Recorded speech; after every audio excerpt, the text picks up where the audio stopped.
Good morning, children. আজি আমি doctor Arup Kumar দত্তৰ যিটো লেশ্যন আছে টি ফ্ৰম আছাম এই পাঠটো পঢ়িবলৈ আগবাঢ়িছোঁ। তোমালোকৰ এই পাঠটোৰ ওপৰত এটা ভিডিঅ' অলৰেডি আমি আগতে পোষ্ট কৰিছিলোঁ, বহুত পুৰণি ভিডিঅ' আছে। তাত আমি সামাৰাইজ কৰিছিলোঁ গোটেই টেক্সটটো, কিন্তু ইয়াত আমি সামাৰাইজ নকৰোঁ, ইয়াত আমি গোটেই টেক্সটটো ডিটেইল এনালাইচিছ কৰিম। গতিকে আমাৰ এইটো এটা পাৰ্টৰ ভিতৰত পৰিছে যিটো হৈছে গ্লিম্পাছেছ অফ ইণ্ডিয়া। তাত আমাৰ কুৰ্গ লেশ্যনটো আছে আৰু টি ফ্ৰম আছাম এই দুটা লেশ্যন আছে। এতিয়া তোমালোকে চাবা, এতিয়া এই যিটো টি ফ্ৰম আছাম এই লেশ্যনটো এটা প্ৰবন্ধৰ নিচিনাই ক'ব পাৰি। তাৰমানে এই লেশ্যনটো পঢ়ি আমি কি পাম? এটা গল্প আকাৰত বনাই দিছে, বাট ইয়াত আমি ফেক্টছ পাম। ফেক্টছ মানে যিখিনি তথ্য, ডাটা কিছুমান, মানে অসমত চাহ খেতিৰ বিষয়ে কিমান কথানো আমি জানিব পাৰিম। যিখিনি কথা আমাক ডাইৰেক্টলি কোৱা নাই, সেইটো এটা কাহিনী আকাৰত ইয়াত আমাক কৈ দিছে। গতিকে আমি এইটো এটা গল্পৰ যোগে আমি আল্টিমেটলি কি বুজিব পাৰিম যে আমাৰ যে চাহ বাগিচাৰ যিটো পৰিৱেশ বা চাহ বাগিচাৰ বিষয়ে আমি যিখিনি জানিবলগীয়া বা চাহ খেতিৰ বিষয়ে যিখিনি কথা জানিবলগীয়া কিছুমান ফেক্টছ আমি গম পাম। তাৰমানে এই লেশ্যনটো যেতিয়া শেষ হ'ব, তোমালোকে যেতিয়া এই কমপ্লিট ভিডিঅ'টো বা কমপ্লিট লেশ্যনটো যেতিয়া তোমালোকে চাই শেষ কৰিবা, তেতিয়া তোমালোকে বহু কথা চাহৰ বিষয়ে জানিব পাৰিবা আৰু সেইখিনি কথাই তোমালোকৰ পৰীক্ষাত হেল্প কৰিব। এতিয়া আমি এটা প্ৰকাৰে এনেকৈ চাব পাৰোঁ যে আমাক যেনিবা এই লেশ্যনটো পঢ়িলোঁ আৰু এই লেশ্যনটোৰ পৰা আমি একোৱেই নিশিকিলোঁ, একোকে নাজানিলোঁ, ন' ডাউট। কিন্তু যদি এটা ৰচনা লিখিবলৈ আহে, আমাৰ এখন যেনিবা ৰচনা আহিলে যে অসমৰ চাহ বাগিচাৰ ওপৰত ৰচনা এখন লিখিবলৈ আহিলে, তেতিয়া আমি এই লেশ্যনটোৰ পৰা যিখিনি তথ্য জানিম সেইখিনি তথ্যখিনি আমি এপ্লাই কৰি ৰচনা এখনো লিখিব পাৰিম। তাৰমানে গতিকে ইয়াত এটা আমাৰ ডাবল বেনিফিট আছে এই লেশ্যনটো পঢ়াৰ পৰা। আমি এছেৰ কাৰণেও প্ৰিপেৰেশ্যন কৰিব পাৰোঁ। তাৰমানে আমি এই লেশ্যনটো যিমান ভালকৈ জানিব পাৰিম, তাৰ পৰা আমাৰ কুৱেশ্যন এনচাৰখিনিটো কৰিব পাৰিমেই, MCQ কৰিব পাৰিমেই, তাৰোপৰি লগতে কি কৰিব পাৰিম, আমি এই তথ্যখিনি লৈ পিনে আমি এটা অসমৰ চাহৰ ওপৰত ভিত্তি কৰি আমি এটা ৰচনা লিখিব পাৰিম। গতিকে সেইটোত আমাৰ বেছি এটা প্লাছ পইণ্ট আছে। আৰু আমাৰ ৰচনাটো আমাৰ কিতাপৰ ভিতৰতে যিখিনি কথা শিকিছোঁ তাৰ পৰা দিয়াৰ কথাটো অলপ বেছিকৈ গুৰুত্ব দিয়া হয়। গতিকে তেনেকুৱা ধৰণৰ লক্ষ্য ৰাখি তোমালোকে পঢ়ি যাবা, যাতে আমাৰ ৰচনাটো অন্ততঃ আমি চাহৰ ওপৰত ৰচনাকৈ পঢ়িবলৈ কাৰণে আমি বেলেগ কোনো অধ্যয়ন যাতে আমাক কৰিবলগীয়া নহয়। আগবাঢ়িছোঁ। প্ৰথমতে আমাৰ বিফ'ৰ দ্য টেক্সট আছে, তাৰমানে আমি টেক্সটটো পঢ়াৰ আগতে কিছুমান কথা জানি ল'ব লাগিব। এইটো লেশ্যনটো আমি যদি পঢ়িবলৈ যাওঁ, এতিয়া টেক্সটটো পঢ়াৰ আগত আমাৰ কি কি কথা জানিব লাগিব, সেইটো কথা হৈছে তোমালোকৰ দুজন কেৰেক্টাৰৰ কথা জানা। কেৰেক্টাৰ দুজন হৈছে, এজন হৈছে প্ৰাঞ্জল আৰু এজন হৈছে ৰাজবীৰ। যিহেতু মই অলৰেডি আলোচনা কৰিছিলোঁ যে ইয়াত মানে আমি কাহিনীৰ ৰূপত গম পাম, গতিকে সেই কাহিনীৰ কাৰণে দুজন বন্ধু, আৰু সেই দুজন বন্ধু হৈছে ক্লাছমেট। বন্ধু বুলি ক'লে যিকোনো ধৰণৰ বন্ধু হ'ব পাৰে, কিন্তু ক্লাছমেট বুলি ক'লে শ্ৰেণীকক্ষৰ সমকক্ষ। তাৰমানে ক্লাছমেট ডেট মিনছ সমকক্ষ, তাৰমানে একে ক্লাছৰ। যদি কোনোবাই ক্লাছ 9ত আছে, তেতিয়া অন্য এজনো ক্লাছ 9ত থকা সেই দুজন তেওঁৰ ফ্ৰেণ্ড নহ'ব পাৰে, কিন্তু সেইটো ক্লাছমেট হ'ব পাৰে। কিন্তু সেইকাৰণে ইয়াত আমি যিটো পঢ়িছোঁ, ৰাজবীৰ আৰু প্ৰাঞ্জল এই দুটা কেৰেক্টাৰ ক্লাছমেট প্লাছ ফ্ৰেণ্ড দুইটাই হয় দেই। লক্ষ্য কৰিবা, কাৰণ আমাক কুৱেশ্যনবোৰ খুব ক্ৰিটিকেল কুৱেশ্যন সোধে। দুইজন বন্ধুও হয় প্লাছ ক্লাছমেটো হয়। আচ্ছা, এতিয়া সেইটো আহিলে, এতিয়া কি হৈছে, এই যে প্ৰাঞ্জল হৈছে ফ্ৰম আছাম, এই কথাখিনি লক্ষ্য ৰাখিবা। প্ৰাঞ্জল সেইটো অসমৰ হয় সি, কিন্তু ৰাজবীৰ সি দেলহিৰ, সি আকৌ দেলহিত থাকে। প্ৰাঞ্জল অসমত ডাঙৰ দীঘল হোৱা ল'ৰা আৰু ৰাজবীৰ দিল্লীত ডাঙৰ দীঘল হোৱা ল'ৰা। এতিয়া প্ৰাঞ্জলৰ যিজন দেউতাক, সেইজন হৈছে মেনেজাৰ অফ টি গাৰ্ডেনৰ মানে চাহ বাগিচাৰ মেনেজাৰ। প্ৰাঞ্জলৰ দেউতা কোনোবা এটা চাহ বাগিচাৰ মানে মেনেজাৰ। কোন চাহ বাগিচাটো হৈছে ঢেকীয়াবাৰী দেই। ইয়াত আমাক এইটো উল্লেখ কৰা নাই, কিন্তু আমি জানি থ'লে ভাল যে ঢেকীয়াবাৰী বুলি এখন মানে হেৰি আছে, আমি যেতিয়া টেক্সটটো পঢ়িম তেতিয়া গম পাম। সেই চাহ বাগিচাখনৰ মেনেজাৰৰ ল'ৰা প্ৰাঞ্জল, আৰু ৰাজবীৰ প্ৰাঞ্জলৰ বন্ধু, সি থাকে দিল্লীত। এতিয়া কি হ'ল, আপাৰ আছাম বুলি কৈছে দেই, এইটো মানে এডোখৰ নিৰ্দিষ্ট ঠাই দিয়া নাই, আপাৰ আছাম বুলি কৈ থৈছে। তাৰমানে যিজন মানে হেৰি ঢেকীয়াবাৰীটো আপাৰ আছামৰ ভিতৰত পৰে, গতিকে আপাৰ আছামৰ চাহ বাগিচা এখনৰ মেনেজাৰ বুলি কৈ থৈছে। এতিয়া প্ৰাঞ্জলে কি কৰিলে, ৰাজবীৰক ইনভাইট কৰিছে তাৰ হোম ছামাৰ ভেকেশ্যনত, গৰম বন্ধৰ সময়ত মানে ৰাজবীৰক ইনভাইট কৰিছে আহিবলৈ। আৰু কাহিনীটো এনেকুৱা ধৰণৰ যে হয়তো প্ৰাঞ্জলে ৰাজবীৰক আনিবলৈ হয়তো গৈছে বা যি নহওক, কিন্তু এটা কথা হয় যে দুয়োটাই মানে ট্ৰেইনেৰে আহি আছে, দিল্লীৰ পৰা দুয়োটাই ট্ৰেইনেৰে অসমলৈ আহি আছে। আৰু ৰাজবীৰ এনেকুৱা এজন ল'ৰা যিজনে নেকি অসমৰ পৰিৱেশৰ বিষয়ে নতুনকৈহে দেখিছে, মানে নাজানে। তাৰমানে সি প্ৰথম হয়তো অসমলৈ আহিছে, জ্ঞান থকাৰ ভিতৰত হয়তো সৰুতে আহিছে, ক'ব নোৱাৰোঁ, কিন্তু এতিয়া এনেকুৱা ধৰণৰ আমি লেচনটো পঢ়িম যে ৰাজবীৰ অসমলৈ আহিছে আৰু অসমৰ পৰিৱেশবোৰ চাই সি মুগ্ধ হৈছে। সি নাজানে, তাৰমানে সি টাউনৰ পৰিৱেশৰ লগতহে চিনাকি। কিন্তু ৰাজবীৰ এটা কথা লক্ষ্য কৰিছে, সি অসমলৈ অহাৰ আগতে অসমৰ চাহৰ বিষয়ে খুব অধ্যয়ন কৰি আহিছে, কাৰণ সি জানিছিলে যে অসমলৈ গ'লে মই চাহ খেতি দেখিবলৈ পাম, আৰু যিটো নেকি দিল্লীত তেওঁলোকে দেখা নাপায়। দিল্লীত থকা মানুহে চাহৰ গছ চিনি নাপায়, চাহ গছনো কেনেকুৱা, আমি যিটো চিনি পাওঁ সেইটো তেওঁলোকে চিনি নাপায়। গতিকে ৰাজবীৰে এই কাৰণে চাহ দেখা পাম, কিন্তু বস্তু এটা দেখাৰ লগে লগে সেই বস্তুৰ ওপৰত ষ্টাডি কৰিছে, তেওঁ বহুত কিতাপ পঢ়িছে, বহুত নলেজ এইটো বিষয়ে ৰাখি পেলাই সেই বস্তুটোক প্ৰত্যক্ষ কৰিবলৈ তেওঁ অসমলৈ আহিছে। আৰু আহি থাকোঁতেই চাবা ট্ৰেইনৰ জাৰ্ণিৰ পৰা আমাৰ কাহিনীটো ষ্টাৰ্ট হয়।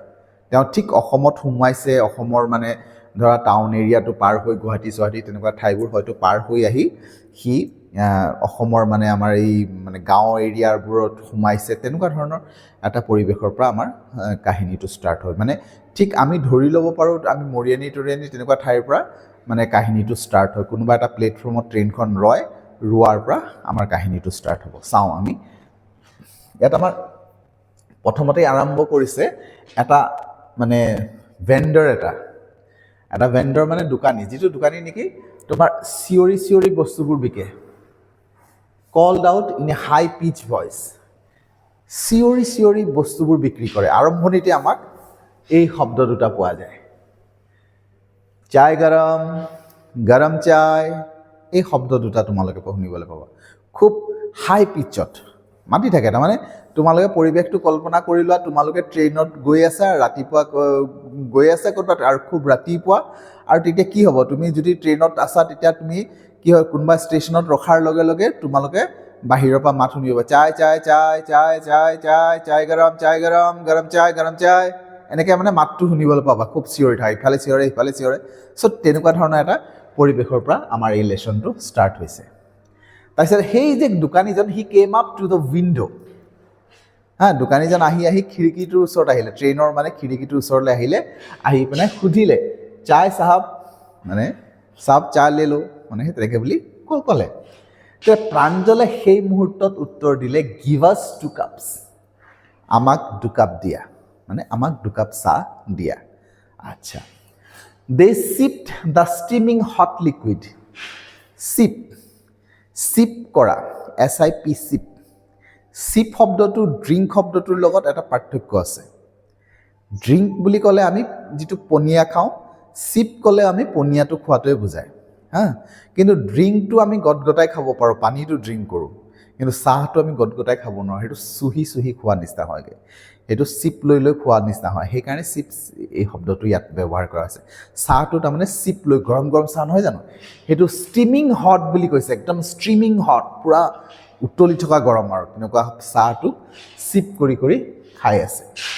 Almost everyone in their compartment was drinking tea too, মানে প্ৰায় এতিয়া কথাটো হৈছে আমাক খালি 2 কাপ প্ৰাঞ্জল আৰু ৰাজবীৰে লৈছে, গোটেই প্ৰাঞ্জলে দুকাপ লৈছে, ডেফিনেটলি সি প্ৰাঞ্জলে দুকাপ নিজে নাখায়, সি একাপ ৰাজবীৰক দিব, গতিকে সেইটো দুটাই খাইছে। কিন্তু তেনেকুৱা নহয়, বাকীখিনি আমাক কোৱা নাই কথাটো। কিন্তু ইয়াত এটা কথা কৈ থৈছে যে প্ৰায় যিটো কম্পাৰ্টমেণ্ট আছে, কম্পাৰ্টমেণ্টৰ প্ৰায় সকলোৱে মানুহে মানে চাহ খাই আছে সেই মুহূৰ্তত। ৰাতিপুৱা সময় সকলোকে ৰাতিপুৱা সময় মানে শুই উঠাৰ পিছত চাহ একাপ লাগে, গতিকে চাহ তেওঁলোকে জাৰ্ণিটোত পাইছে আৰু তেওঁলোকে সেই চাহকাপ তেওঁলোকে খাব লৈছে, প্ৰায় সকলোৱে চাহকাপ খাব লৈছে। এই কথাটোৰ পৰাই আমাৰ চাহৰ কথাবোৰ আৰম্ভ হৈ যায়। তাৰমানে ইয়াত তোমাৰ হেৰি কৈছে, এই তেতিয়া ৰাজবীৰে এটা কথা সুধিছে, ৰাজবীৰে কুৱেশ্যন কৰিছে যে ডু ইউ ন', তুমি জানানে যে over 80 crore cups of tea are drunk every day throughout the world. প্ৰথম ফেক্টছ আহি গ'ল যে over 80 crore cups of tea are drunk, প্ৰতিদিনা গোটেই বিশ্বজুৰি 80 কৰোৰ কাপতকৈ বেছি চাহকাপ খোৱা হয়। এইটো এটা ছাৰ্ভে কৰাৰ এটা আনচাৰ, যিটো মানে ছাৰ্ভেৰ যোগেদি পোৱা এটা আনচাৰ। কিন্তু আচলতে আমি অলপ কমন চেন্স লগায়ো যদি আমি চাওঁ, তেতিয়াহ'লেও আমি দেখা পাম যে 80 কৰোৰটো খুব কম নহয়, খুব বেছি নহয়। কিন্তু ইয়াত আৰু বহুত বেছি ৰিয়েলি যদি আমি ছাৰ্ভেটো আৰু ডিপাৰ লেভেলত চাওঁ, তেতিয়াহ'লে দেখা পাম। কাৰণ এনেকুৱা ধৰণৰ হয়, সকলো ঠাইত হয়তো চাহ নাখাব পাৰে, কিন্তু আমাৰ গৰম এৰিয়াতেই ভাবি চোৱা, যিটো নেকি আমাৰ ঘৰত যদি 5জন মেম্বাৰ আছে, 5জনৰ ভিতৰত বেছিভাগ সেই 5টা ফেমিলিৰ ভিতৰত 5জনেই চাহ খাব, বাচ্চাক বাদ দিলে। গতিকে এটা ঘৰত যদি 5টা মেম্বাৰ আছে, তাৰ 3জন মানুহে হেৰি আছে, চাহ খোৱা মানুহ হয়। আৰু ডাঙৰ মানুহৰ ভিতৰত চাহ নোখোৱা মানুহ বুলি ক'বলৈ গ'লে কাট চিট গোটেই গাঁৱত 2-3টা মানুহ লাগে, নহ'লে চাহ খোৱা মানুহ চবেই চাহ খায়। গতিকে চাহৰ যিটো খোৱাৰ প্ৰৱণতা সেইটো যথেষ্ট বেছি, বহু মানুহে চাহ খায়। গতিকে 80 কৰোৰ বুলি কোৱাৰ লগে লগে আমাৰ অলপ ঘপকৈ মানে এটা লাৰ্জ এমাউণ্ট বুলি ভবা হয়, বাট ইট ইজ ফেক্ট। গতিকে সেইটো কথা তোমালোকে লক্ষ্য ৰাখিবা। এটা প্ৰথম নম্বৰ তোমালোকে কি বুজিলা, যে প্ৰায় 80 কৰোৰতকৈ বেছি, অভাৰ বুলি কৈছে, প্ৰায় 80 কৰোৰতকৈ বেছি চাহকাপ প্ৰত্যেক দিনা গোটেই বিশ্বজুৰি খোৱা হয়। তাৰমানে এই কথাটোৱে কি বুজাইছে, টি ইজ ভেৰি পপুলাৰ। চাহটো অকল আমি নহয়, গোটেই বিশ্বতে সকলো মানুহ, প্ৰায় সকলো মানুহে চাহ খায়। ঠাণ্ডা দেশততো আৰু বেছি খাব। আমি এতিয়া গৰম দিনতো চাহ খাওঁ, গৰম ঠাণ্ডা চাহৰ ক্ষেত্ৰত আমাৰ মানে এপ্লিকেবল নহয়গৈ। গতিকে চাহটো খুব পপুলাৰ তাৰমানে। এতিয়া সেইকাৰণে প্ৰাঞ্জলে তাৰ উত্তৰ দিছে, T really is very popular. চাহ সেইকাৰণে যথেষ্ট পপুলাৰ, আৰু সেইকাৰণে পপুলাৰ হোৱাৰ কাৰণে চাহটো য'তেই যাবা তাতে চাহ পাবা। কফি নাপাব পাৰা, বাট চাহ এভৰিৱেৰ ইজ এভেইলেবল, তুমি য'তেই যোৱা। আমি গোটেই ভাৰতবৰ্ষত যদি চাওঁ, বা বাহিৰা দেশৰ কথা আমাৰ সিমান আমি নাজানিব পাৰোঁ, কিন্তু ভাৰতবৰ্ষৰ যিকোনো ঠাইত তুমি যোৱা চাহ পাবাই। মানে অকণমান খোজকাঢ়িলে, অকণমান ইফালে গ'লে তুমি চাহ লাগে বুলি ক'লে এইডোখৰতে পাব, সেইডোখৰতে পাব, বা অকণমান ইফালে গ'লে পাব। মানে চাহটো য'তে ত'তে পোৱা যায়, ইজিলি এভেইলেবল, খুব পপুলাৰ। সেইকাৰণে পপুলাৰ হোৱাৰ কাৰণে আমি পাওঁ চাহটো। প্ৰথম ফেক্ট এটা গম পালোঁ। তাৰপিছত আহিছে the train pulled out of the station. Train কি হ'ল, এই ষ্টেচনৰ পৰা মানে অকণমান দেৰি ৰখাইছিলে, তাৰ পৰা ট্ৰেইনটো পুলড আউট হ'ল, মানে আৰম্ভ হ'ল যাবলৈ। আচ্ছা, Pranjal buried his nose in his detective books again. তাৰমানে প্ৰাঞ্জলে, এতিয়া বুজি পালোঁ, সেই সময়ত যেতিয়া ষ্টেচনত গাড়ীখন ৰখাৰ আগৰলৈকে প্ৰাঞ্জলে সি মানে সম্পূৰ্ণৰূপে মনোনিৱেশ কৰি আছিলে বিউৰিড হিজ নোজ। এই শব্দটো চাবা, বিউৰিড হিজ নোজ। নোজ মানে নাক, বিউৰিড মানে পুতি ৰখা। বিউৰিড হিজ নোজ মানে সি একানপতীয়াকৈ মগ্ন হৈ আছিলে, মানে এটেণ্টিভ হৈ আছিলে। সি মনোনিৱেশ কৰি আছিলে কিহত, ডিটেক্টিভ বুক। ডিটেক্টিভ বুকত। ডিটেক্টিভ বুক বুলি ক'লে যিখিনি ডিটেক্টিভ ষ্টৰিজ, মানে CID টাইপৰ যিখিনি গল্প, মানে যিখিনি মানে আমাৰ কি বুলি কয়, চোৰাংচোৰাৰ গল্প, কেনেকৈ মাৰ্ডাৰ ইনভেষ্টিগেশ্যন কৰা হয়, চুৰ কৰিলে সেই চুৰ কোনে কৰিছে সেই ইনভেষ্টিগেশ্যন কৰা, ছাছপেন্স থকা মানে যিবোৰ গল্প, সেইবোৰক ডিটেক্টিভ ষ্টৰিজ বুলি কয়। এতিয়া সেই ডিটেক্টিভ ষ্টৰিজৰ নভেলবোৰ মানে গল্পবোৰ বা উপন্যাসবোৰ খুব প্ৰিয় হয় আৰু সাধাৰণতে কি হয় কিছুমান মানুহৰ সেইটো এটা ৰাপ থাকে যে তেওঁলোকে যেতিয়া অহা যোৱা কৰে তেওঁলোকে যেতিয়া ধৰা কোনোবা জাৰ্ণি কৰে লং জাৰ্ণি কৰে তেতিয়া তেওঁলোকে হাতত এখন কিতাপ লৈ সেই কিতাপখন পঢ়ি গৈ থাকে গতিকে এইটো প্ৰাঞ্জলৰ ক্ষেত্ৰত দেখা গ'ল তাৰমানে আল্টিমেটলি সি ট্ৰেইনখন ৰোৱাৰ আগলৈকে কোনোবা এখন ডিটেক্টিভ কিতাপ পঢ়ি আছিলে ট্ৰেইনখন ৰখিলে তাৰপৰা চাহ বিচাৰি আহি চাহ বিকিবলৈ আহিলে চাহ ল'লে তেওঁলোকে চাহ খালে প্ৰাঞ্জলে আকৌ সি আৰম্ভ কৰি দিলে ডিটেক্টিভ ষ্টৰী পঢ়াৰ কিন্তু Rajbir was N Ardent friend of detective stories কিন্তু ৰাজবীৰেও ডিটেক্টিভ ষ্টৰিজ খুব ভাল পায় কিন্তু তথাপি বাট এট দ্য মমেণ্ট সেই সময়তে হি ৱাজ কিনাৰ on looking at the beautiful scenery কিন্তু ৰাজবীৰে কিন্তু বিউটিফুল চিনেৰী চোৱাতহে বেছি মগ্ন হৈ আছিলে ৰাজবীৰে চিনেৰী চোৱাত মগ্ন হৈ আছিলে কাৰণ এই কথাটো লক্ষ্য কৰিবা ৰাজবীৰে তাৰমানে এই বাহিৰা যে বিউটিফুল চিনেৰী অসমৰ যে এটা বিউটিফুল চিনেৰী আছে নেচাৰেল এটা গোটেই সেউজীয়াময় এটা পৰিৱেশ আছে সেই পৰিৱেশৰ লগত ৰাজবীৰ মানে বৰ চিনাকি নহয় সেই যেতিয়া অসমত আহিছে সেই অসমত আহিহে সেই তেনেকুৱা ধৰণৰ গ্ৰীনেৰী দেখা পাইছে গতিকে সি যদিও মানে নভেল পঢ়ি ভাল পায় সিও কিন্তু এতিয়া সি নভেলত মগ্ন নহয় সি তাৰমানে বেছি তাৰ এট্ৰেকশ্যনটো আহিছে বাহিৰাৰ পৰিৱেশৰ পৰা যে যিবোৰ গ্ৰীণ চিনেৰী সেই চিনেৰী চাবলৈহে লাগি গ'ল বাৰু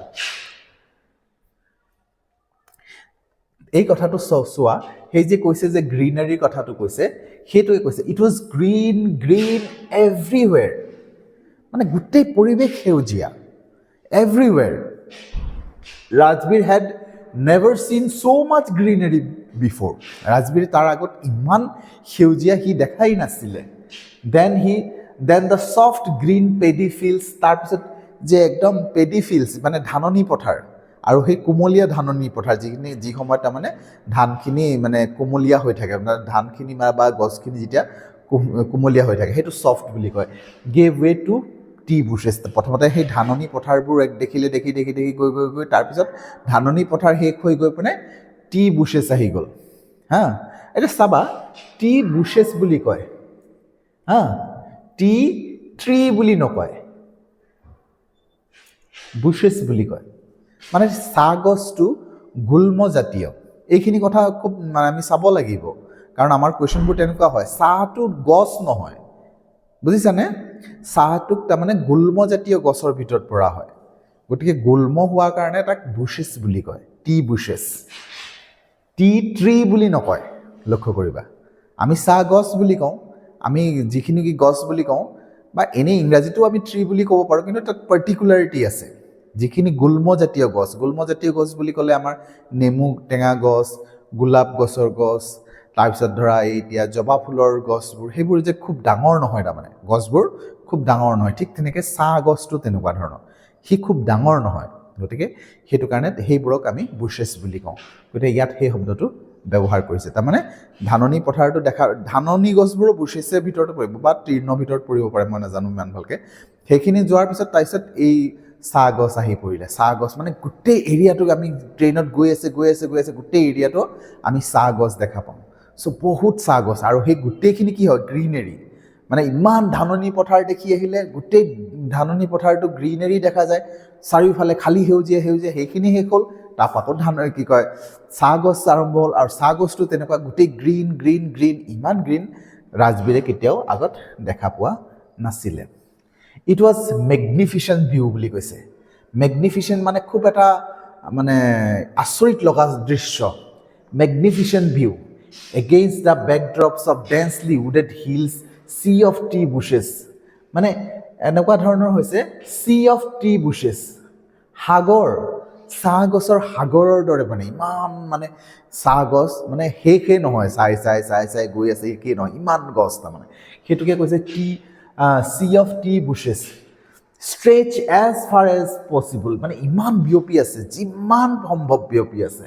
আই কুড চি মানে চকুৱে যিমান দূৰ চাব পাৰে গোটেই সেউজীয়া কেৱল মাত্ৰ চাহ গছ তেনেকুৱা হা এই তাৰপিছত কি হৈছে এটা হেৰি আছে দেই backdrop of densely wooded hills এটা মানে তোমাৰ এনেকুৱা ধৰণৰ পৰিৱেশটো এনেকুৱা ধৰণৰ তুমি চাহ গছবোৰ গৈ আছে না গৈ গৈ তুমি চাহ গছটো শেষ য'ত হ'ব তুমি দেখিবা সেইফালে এটা হেৰি আছে পাহাৰ আছে চাহ গছবোৰ তুমি যিমান দূৰ চকু গৈছে গৈছে গৈছে চাহ গছে দেখা পাবা চাহ গছৰ পিছফালে যিটো দেখা পাবা সেইটো শেষত য'ত শেষ হয় তুমি তাত পাহাৰ দেখা পাবা আৰু সেইটো হৈছে একদম ঘন হাবি থকা এটা পাহাৰ আৰু সেই পাহাৰটো আকৌ হেৰি হাবিৰ পাহাৰ আকৌ দেই কোনো শিলাময় পাথৰৰ পাহাৰ নহয় আৰু সেই পাহাৰটো শেষ হ'ব এইফালে তুমি চাহ গছ দেখা পাবা চাহ গছ ক'ত শেষ হৈছে এইফালে তোমাৰ হেৰি পাহাৰটো যিটো সেউজীয়া পাহাৰ সেই পাহাৰটো দেখা পাবা নহ'লে গোটেই চাহ গছ দেখা পাবা আৰু dwarfing the tiny tree plants were tall sturdy shady trees আগত আমাৰ এনেকৈ চাই গৈ থাকিলে